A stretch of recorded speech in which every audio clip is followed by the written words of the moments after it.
Mister Koya, mister Koya, Koya മോനെ, Koya please കേൾക്കൂ, കേൾക്കൂ, ഹലോ കേൾക്കൂ, കേൾക്കൂ, കേൾക്കൂ.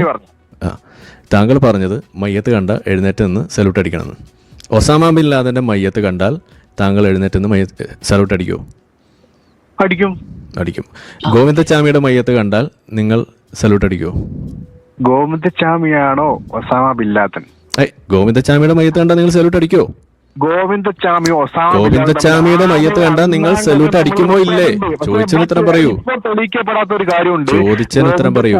ഗോവിന്ദച്ചാമിയുടെ മയ്യത്ത് കണ്ടാൽ നിങ്ങൾ സല്യൂട്ട് അടിക്കുമോ ഇല്ലേ? ഗോവിന്ദച്ചാമിയാണോ ഇങ്ങനെ ഒരു സംഭവം ചെയ്തത് എന്നും തെളിയിക്കപ്പെട്ടിട്ടില്ല. ഗോവിന്ദച്ചാമി ചെയ്തു എന്ന് പറയുന്നു. ഗോവിന്ദച്ചാമി എന്താ ചെയ്തത്? സൗമ്യ എന്ന് പറയുന്ന പെൺകുട്ടിയെ ബലാത്സംഗം ചെയ്ത് കൊലപ്പെടുത്തിയ ആളാണ്. അറിയില്ലേ? പറയപ്പെടേ, ജയിലിൽ അവിടെ ഉണ്ടെന്ന് കിടക്കുകയാണ്. അതറിയില്ല എന്ന് പറയപ്പെടുന്നു. പറയപ്പെടില്ല, അതവിടെ കുറ്റം അവിടെ സമ്മതിച്ച് അതിന്റെ ശിക്ഷ നേരിട്ടുകൊണ്ടിരിക്കുന്ന ആളാണ്. അത് പറയപ്പെടുന്നുള്ളൂ. എന്നാ നിങ്ങൾ പറയൂ, ഒരു കുറ്റവാളിയുടെ പേര് പറഞ്ഞ നിങ്ങൾക്ക് ഇഷ്ടമുള്ള അറിയുന്ന. ഇല്ല, ഒരാളുമില്ല ഈ ലോകത്ത്, ഒരു കുറ്റവാളി ഇല്ല. ഇല്ല. അജ്മൽ കസബിനെ നിങ്ങൾക്ക് അറിയോ? ഇല്ല. അജ്മൽ കസബിനെ അറിയില്ല? താങ്കൾ പറഞ്ഞോളൂ. അജ്മൽ കസബിനെ നിങ്ങൾക്ക് അറിയോ? അജ്മൽ കസബിനെ അറിയോ? താങ്കൾ പറഞ്ഞോളൂ ഭായി.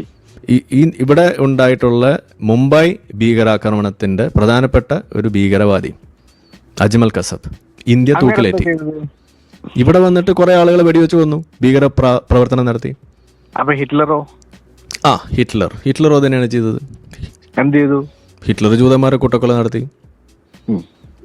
അപ്പൊ അജ്മൽ കസബിനെ നമ്മൾ എടുക്കുക. ആ ഭീകരവാദിയുടെ മയ്യത്ത് കണ്ടാൽ നിങ്ങൾ എണീറ്റ് നിന്ന് ബഹുമാനിക്കോ? ചോദിച്ചതിന് ഉത്തരം പറയുക. ചോദിച്ചതിന് ഉത്തരം പറയുക.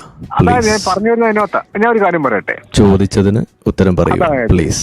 അജ്മൽ കസബിന്റെ മയ്യത്ത് കണ്ടാൽ നിങ്ങൾ എഴുന്നേറ്റ് നിന്ന് ബഹുമാനിക്കുമോ ഇല്ലേ? ഒരു വ്യക്തി ജീവിച്ചിരിക്കുന്ന കാലഘട്ടത്തിൽ എന്തൊക്കെ ചെയ്തു, എങ്ങനെയൊക്കെ ചെയ്തു എന്നല്ല, ആ ചെയ്ത വ്യക്തിയുടെ ജീവനില്ലാത്ത ശരീരം നമ്മുടെ മുമ്പിൽ കൂടെ പോകുമ്പം എഴുന്നേറ്റ് നിന്ന് ബഹുമാനിക്കാനുള്ള ഒറ്റൊരു കഴിവില്ലേ, അത് ജീവിച്ചിരിക്കുന്ന വ്യക്തിക്ക് മാത്രമേ പറ്റുള്ളൂ. അപ്പൊ നിങ്ങൾ ഒസാമ ബിൻ ലാദനെ ബഹുമാനിക്കും, അജ്മൽ കസബിനെ ബഹുമാനിക്കും, ഗോവിന്ദച്ചാമിനെ ബഹുമാനിക്കും. അതല്ലേ പറഞ്ഞു വന്നേ? അല്ല, ഗോവിന്ദച്ചാമിയാണ് നിൽക്കട്ടെ. എന്താ ഗോവിന്ദച്ചാമിക്ക് എന്താ പ്രശ്നം? ഗോവിന്ദച്ചാമിക്ക് എന്താ കൊമ്പുണ്ടോ?